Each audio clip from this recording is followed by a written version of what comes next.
So, when I was a child, we often spent time visiting my father's family in Galveston, Texas, on the Texas Gulf Coast. Many of you have probably heard of Galveston.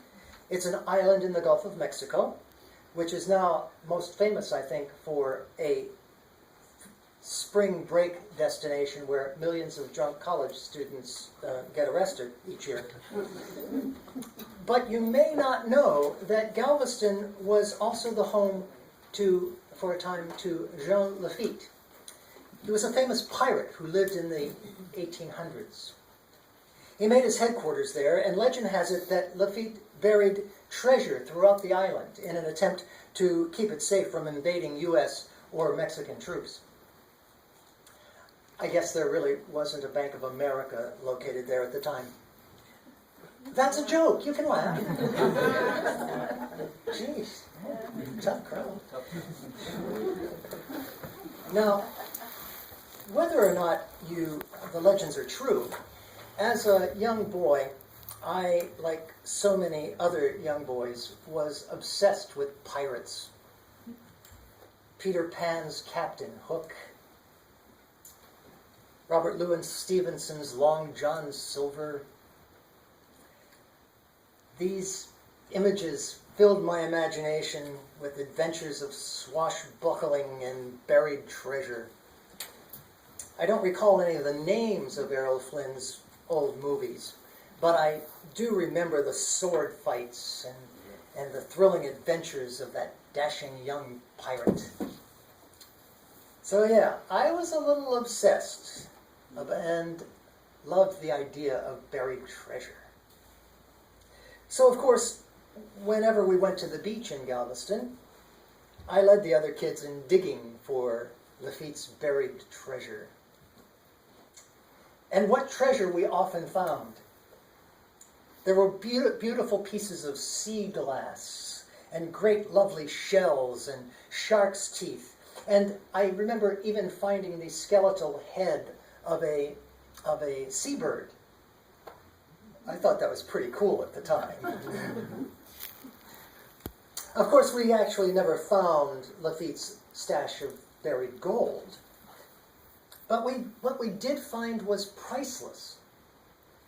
And as we grew older, the quest for buried treasure took on a more formal look as we played a modified game of hide and seek, where we created treasure maps to hidden booty, and other children would have to find it while we fought them off, as pirates do.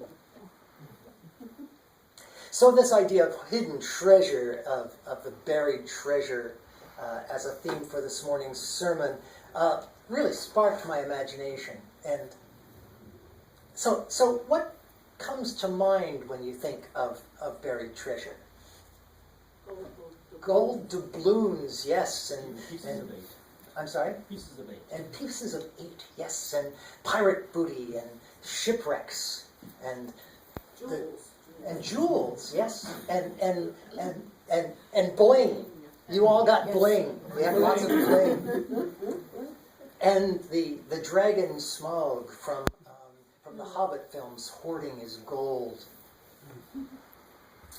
Curiously, our word for treasure comes from the Latin word thesaurus. It really does. Treasury of words. Absolutely. Yes, it's the same word we use to describe our reference books. And it does make sense. Words are treasures, aren't they? In Hebrew, the word for treasure is, and you Hebrew scholars, please forgive me for murdering this poor word, sopham, which means to hide, as in covering it over, to hoard or reserve. And it's used 36 times in the Hebrew Bible. So, what is it about buried treasure? Well, first of all, you have to search for it. And it helps. I have props. It helps if you have a map. And it makes you rich. And once you find it, you must be careful on how you use it. But it cannot become an obsession. So let's begin with those rings that you received, the bling. One can never have too much bling, can they? Clearly, when you have jewels, you are terribly, terribly rich. And we are rich, aren't we? Certainly, compared to other people in the world, Americans are incredibly rich. We take our wealth for granted. We have so much food. We have a constant supply of clean, fresh water, plumbing, electricity, regular trash pickup. And even if we don't happen to have those things, if we live without garbage pickup, it's relatively easy for us to take care of that. Now, I know that this is a gross overgeneralization, that there are certainly people in our community, in this very community, who do not have those things. And I'll talk about that in a minute, but let's go on. We in this congregation are rich.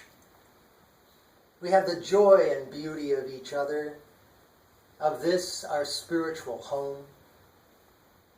Last night we had our annual potluck dinner. There was great food, beautiful music, great fellowship. It was a terrific time. If you were not there, I am truly sorry, because it was really fun. Our time, our talents, and our treasures each contribute to this community. We contributed last year in helping to make UUFS the kind of spiritual home we all want it to be. So yeah, my friends, we are rich. Those thoughts last night are only the beginning, though. I'm absolutely certain that given more time, you could each think of 100,000 more ways that we could contribute. That's your cue.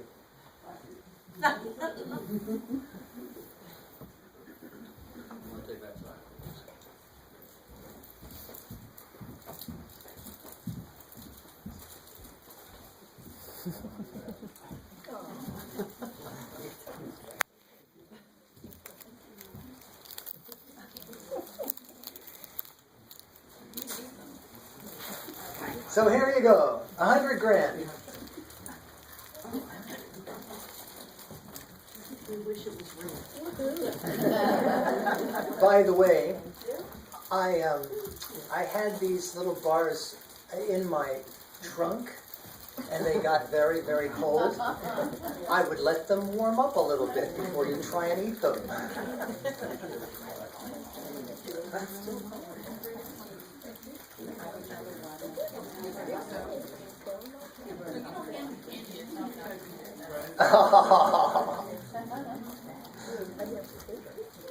Yeah, I rest my case.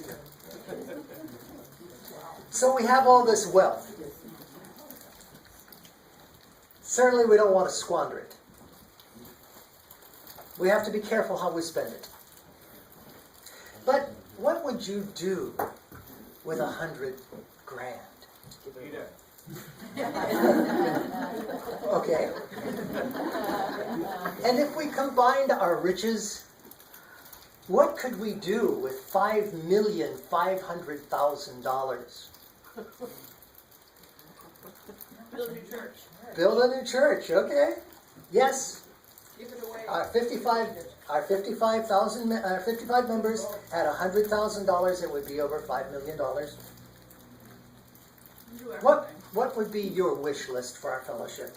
What would you do with all that money? Or more importantly, what are your dreams for this congregation? For me, the first things that come to mind are physical space. I'd want a new ceiling, better lighting, a light on our sign out front. I'd want to have a labyrinth and a memorial garden out back. I'd like a new kitchen with a dishwasher. I'd like to see us have more and larger adult education exploration, more social programming. I'd like to see us sponsor an AA chapter or a PFLAG. I'd like to see us partner with other churches to reach out to the homeless or immigrant, or the myriad other groups in our community that are so desperately in need of assistance. I'd like to see us grow to at least 100 members. So, this is the part where I let your imaginations go wild. What would be your wish list for our congregation? Any thoughts? Julian? Oh, he's chewing. He's chewing. Come back. John? Yes. I'd give at least half of it away to Okay. Yeah. find some way. Yes, I mean, find there's some so way many of- people around the world that Yeah. I'd give An a endowment fair of some bunch sort. away. Yes. I think one thing I've heard the community does need is a full-time shelter for the homeless. Like, Okay. yeah, I Good. think that'd be a good cause. Good. Yeah. Somebody back there had their hand. Yes. It was me. Maybe I can speak for Julie, and I'd like to see whether it's a wing or something redone for our religious education for our children, so they have a pleasant place, and we can say to people, bring your children to us for your RE, because we've got a fabulous space in which to teach them. Okay. Yes. Full-time minister. I love you. A theater for cinema circle Okay. with a popcorn popper. Okay. Not just a ceiling, but like a fancy vaulted ceiling with good acoustics and natural lighting. Okay. Stained glass window. Ooh, a nice stained glass window. Well, we a paved parking lot. And coming back So to that, going out into the community and doing more that needs to be done. yes, absolutely. So here's the thing about buried treasure, though, isn't it? You might think that you're looking for one thing, but actually find something else. You might think you're looking for bullion, but you find beautiful sea glass and shells. When divers find an old shipwreck and go in to salvage what they can, they often find items that surprise them. And when we look for treasures, buried treasure in our own lives, or with this fellowship, who knows what surprises we could find? We just have to dream.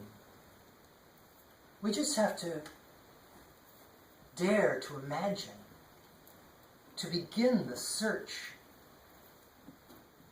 We have to uncover the resources that we have, to dust them off, to shine them up, and to use them wisely. And I believe that all of these things really are achievable, are possible. Perhaps not now, maybe not tomorrow, probably not even this year. But they are achievable. And all it takes is time, talent, and treasure. We can do so much here. There is so much potential to reach out to each other and to the world.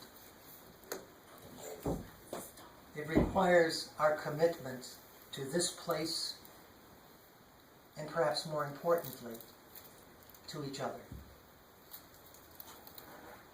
It requires a willingness to listen with our hearts as well as our minds. It requires a generosity of spirit Remember, if hoarding your treasure becomes your life's work, it doesn't do anybody any good. When we guard our riches too carefully, it becomes our idol worship. We become misers, Scrooges. Our souls dry up and we become lifeless husks, obsessed with the process of hiding our riches rather than uncovering their potential. Rather, I would like to think of it as Thornton Wilder does. He says, money should be like manure. It's not worth a thing unless it's spread around, encouraging young things to grow. I believe that goes for all of our treasures, not just money. When we uncover our riches, when we spread them around, we make things grow. Let's find our hidden treasures and spread them around. And remember, the search for those hidden treasures is at least half of the fun. Amen.